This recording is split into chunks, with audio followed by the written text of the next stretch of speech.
السلام علیکم ورحمۃ اللہ وبرکاتہ۔ عزیز طلبہ، آج علوم القرآن میں درس کا عنوان ہے تقدم نزول الآیہ علی الحکم۔ یہ دلچسپ عنوان ہے، یعنی حکم سے پہلے آیت کریمہ کا نزول یا آیت کریمہ کے نزول کا پہلے ہونا حکم پر، یعنی کوئی آیت کریمہ نازل ہو اور اس کا حکم یا اس کا مصداق بعد میں واقع ہو۔ اصل میں مصنف نے یہ عنوان قائم کیا ہے علامہ زرکشی کے نقطہ نظر کی بنیاد پر، لیکن مصنف اس سے مطمئن نہیں ہے، اور ذاتی طور پر میری رائے یہ ہے کہ تقدم نزول الآیہ علی الحکم کا تعلق دراصل مستقبل کے بارے میں خبر دینے سے ہے۔ جیسے کوئی آیت کریمہ نازل ہو مستقبل کے بارے میں بطور پیشین گوئی، تو ظاہر سی بات ہے کہ آیت کریمہ کا نزول پہلے ہو جائے گا، اور یہی ہوتا ہے مستقبل کے بارے میں خبر دینے کے اندر، پیشین گوئی کے اندر۔ تو دیکھیے، تقدم نزول الآیہ علی الحکم یعنی حکم پر کسی آیت کے نزول کا پہلے ہونا، یعنی آیت پہلے نازل ہو جائے اور اس کا حکم، اس پر عمل کرنا بعد میں ہو۔ دیکھیے، یذکر الزرکشی نوعا یتصل باسباب النزول یسمیہ تقدم نزول الآیہ علی الحکم، یعنی علامہ زرکشی ذکر کر رہے ہیں ایک ایسی قسم کا جس کا تعلق اسباب النزول سے ہے۔ وہ اس کا نام رکھتے ہیں تقدم نزول الآیہ علی الحکم، یعنی حکم پر آیت کریمہ کے نزول کا مقدم ہونا۔ والمثال الذي ذكره في ذلك لا يدل على أن الآية تنزل في حكم خاص ثم لا يكون العمل بها إلا مؤخرا، وإنما يدل على أن الآية قد تنزل بلفظ مجمل يحتمل أكثر من معنى ثم يحمل تفسيرها على أحد المعاني فيما بعد فتكون دليلا على حكم متأخر۔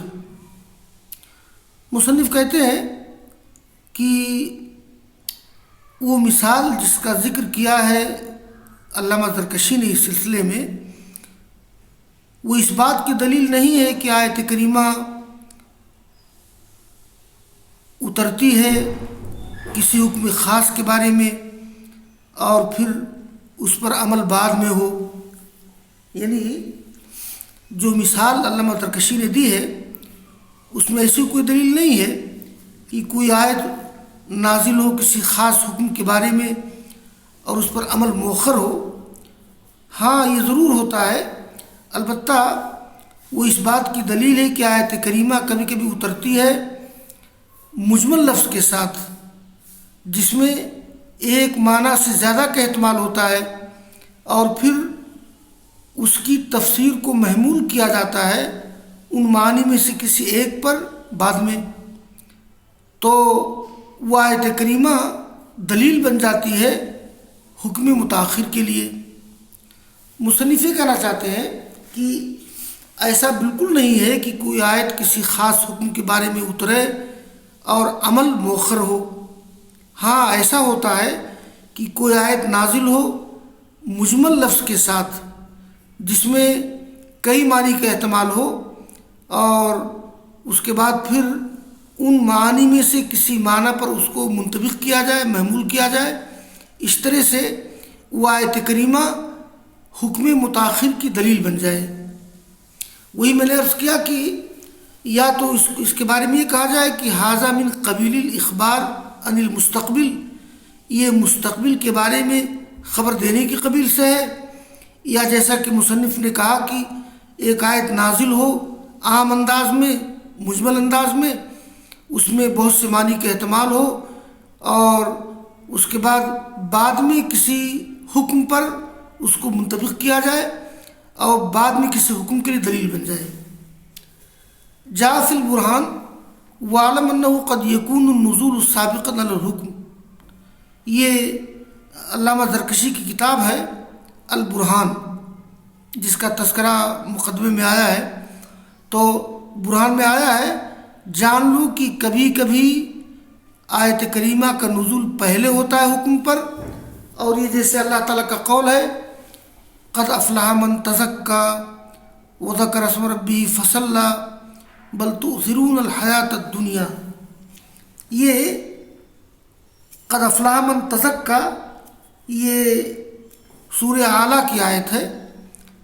سبح اسم ربک الاعلیٰ۔ تو یہ اس کا ایک معنی تو یہ ہے وہ کامیاب ہوا جس نے پاکی حاصل کی، جس نے تزکیہ حاصل کیا، اور ایک معنی یہ ہے کہ وہ شخص کامیاب ہوا جس نے صدقۃ الفطر ادا کیا۔ تو مصنف کہتے ہیں کہ اس سے استدلال کیا جاتا ہے زکوٰۃ فطر پر۔ امام بہقی نے روایت کی ہے، یہ ابن عمر تک اس کی سند پہنچاتے ہوئے، کہ اس کا نزول زکوٰۃ رمضان کے بارے میں ہوتا ہے۔ یہ صدقۃ الفطر کے کئی نام ہیں، زکوٰۃ الفطر، زکوٰۃ رمضان، صدقۃ الفطر۔ ثم اسند مرفوعا نحوہ، اور پھر انہوں نے اس کو مسند بیان کیا اسی طرح سے۔ وقال بعضهم، بعض لوگوں نے کہا لا ادری ما وجہ ھذا التاویل، مجھے معلوم نہیں کہ اس تاویل کی توجیہ کیا ہوگی، لأن هذه السورہ مکیہ، اس لیے کہ یہ سورہ مکی ہے، ولم یکن بمکہ عید ولا زکوٰۃ، اور مکہ میں نہ تو عید کی مشروعیت تھی اور نہ زکوٰۃ رمضان کی مشروعیت تھی۔ تو گویا قد افلح من تزکا میں کامیاب ہوا وہ شخص جس نے زکوٰۃ فطر ادا کی۔ دیکھیے یہ آیت کریمہ مکی ہے، اور ظاہر سی بات ہے کہ روزہ کی فرضیت اور عید کی مشروعیت تو مدینہ میں ہوئی ہے، تو یہ آیت کریمہ پہلے اتری ہے اور اس کا حکم بعد میں آیا ہے۔ واجاب البغوی فی تفسیرہ بأنہ یجوز ان یکون النزول سابقا علی الحکم کما قال، اور علامہ بغوی، یہ علامہ بغوی جو ہے ان کا تعارف کرا دوں میں، ان کا نام ہے ابو محمد حسن بن مسعود بن محمد بغوی، یہ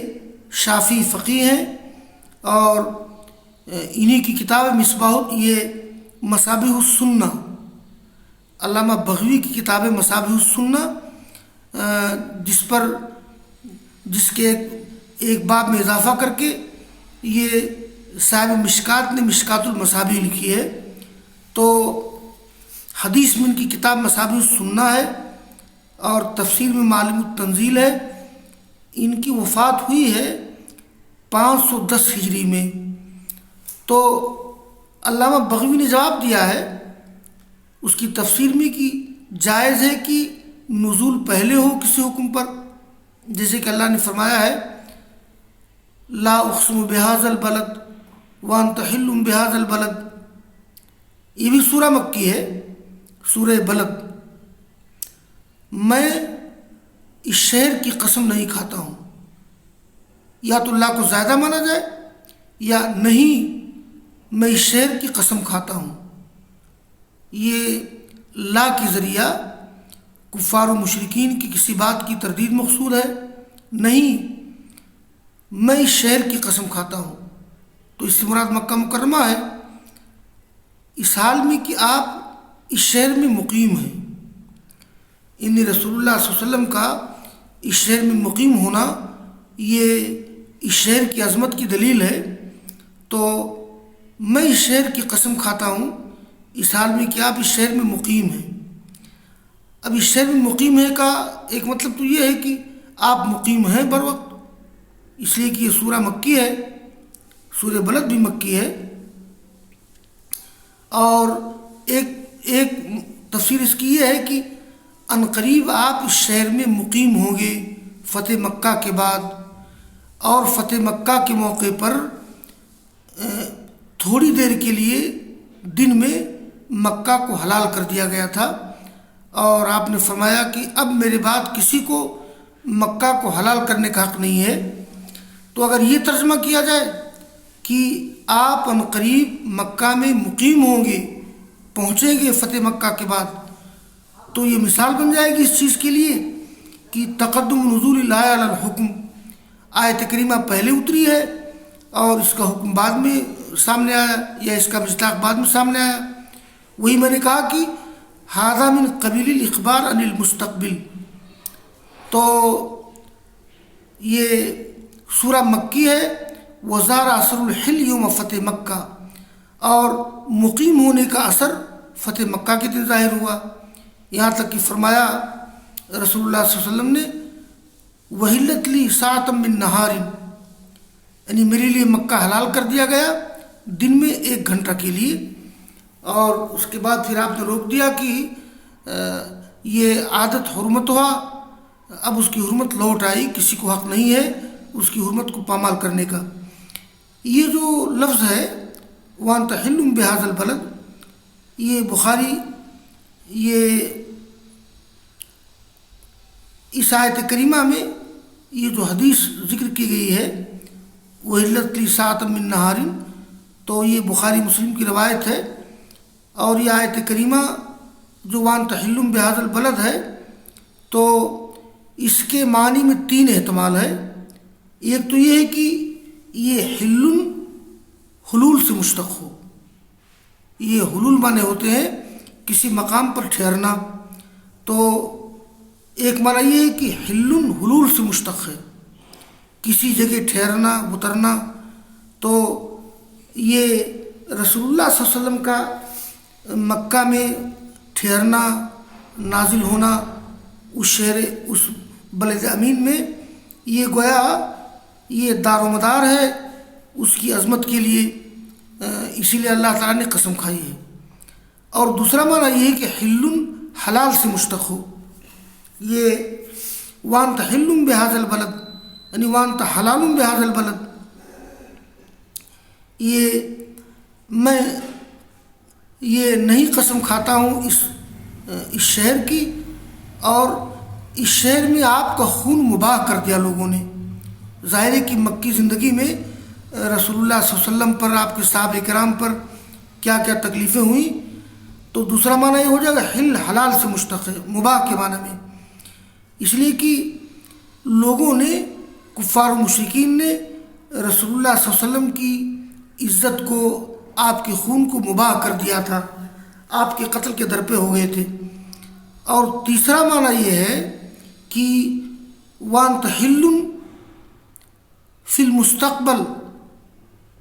یعنی آپ مستقبل میں مکہ میں مقیم ہوں گے۔ اور یہ جو آخری رائے ہے یہ گویا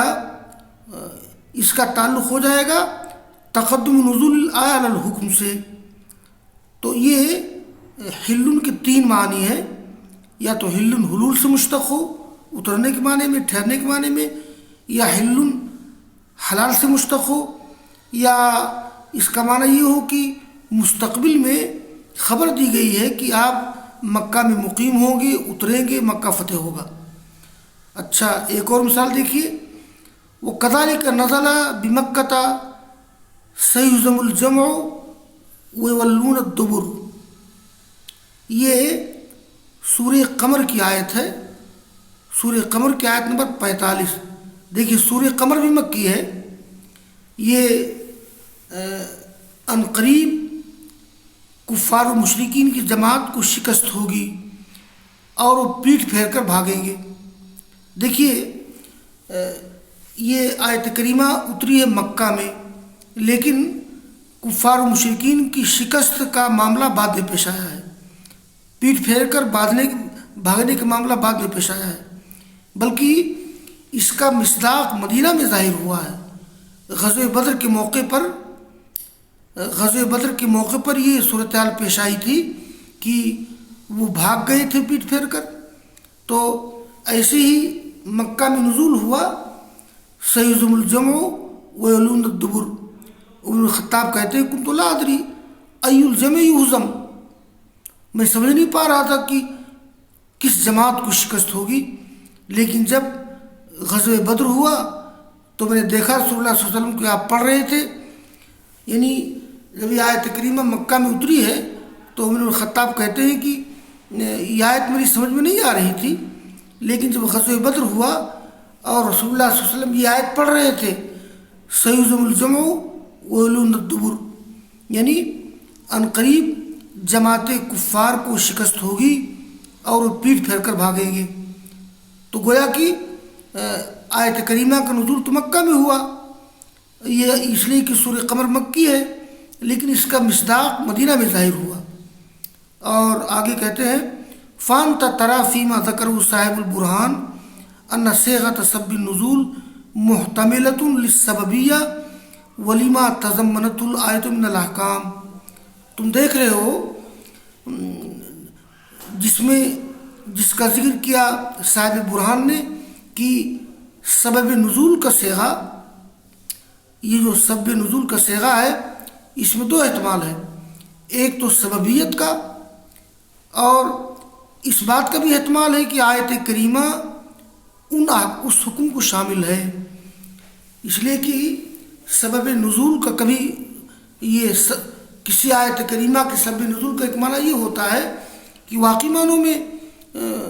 فلاں واقعہ اس کے نزول کا سبب ہے، اور دوسرا مطلب یہ ہوتا ہے کہ سبب تو نہیں ہے، بس وہ آیت کریمہ جن احکام کو شامل ہے ان میں وہ حکم بھی شامل ہے۔ تو صیغہ سبب نزول یہ اس میں احتمال ہے سببیت کا بھی اور ان احکام کا بھی جن کو آیت کریمہ شامل ہے۔ امام بہقی نے روایت کیا ہے اپنی سند سے ابن عمر تک کہ انہوں نے انہا نزلت کہ اس کا نزول یہ زکوٰۃ رمضان کے بارے میں ہوا ہے، یعنی وہ قد افلح من تزکیٰ، اور وہ آیات جن کا انہوں نے ذکر کیا مجمل ہیں، ان میں احتمال ہے کئی معنی کا، اوجات بصیغۃ الاخبار اما یحدث فی المستقبل، یا یہ بات بھی کہہ سکتے ہیں کہ وہ آیات ان آیات کا نزول ہوا ہے یہ خبر دینے کے صیغے کے ساتھ، یعنی مستقبل میں ہونے والے واقعہ کے بارے میں خبر دینے کے صیغے کے ساتھ، یعنی اس کو محمول کیا جائے کہ مستقبل میں ایسا ہونے والا ہے اور اس کے بارے میں آیت کریمہ کا نزول پہلے ہو گیا ہے، جیسے یہ ہے سیہزم الجمع ویولون الدبر کی عنقریب جماعت کفار کو شکست ہوگی، وہ پیٹھ پھیر کر بھاگیں گے، تو آیت کریمہ کا نزول تو مکہ میں ہوا ہے، لیکن اس کا مصداق مدینہ میں ظاہر ہوا غزوہ بدر کے موقع پر، جب کفار و مشرکین کو شکست ہوئی اور وہ بھاگنے لگے، اور اسی موقع پہ رسول اللہ صلی اللہ علیہ وسلم نے وہ آیت کریمہ پڑھی تھی کہ سیہزم الجمع ویولون الدبر۔ اور اسی طرح سے یہ سورہ روم ہے، ہم سورہ روم کو اس سے منطبق کر سکتے ہیں، یہ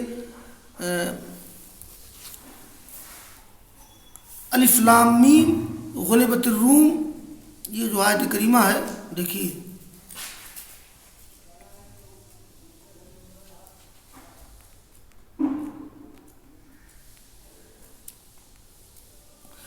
تو الف لام میم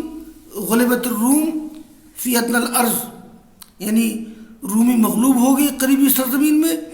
اور آگے اللہ نے من بعد غلبہم سیغلبون،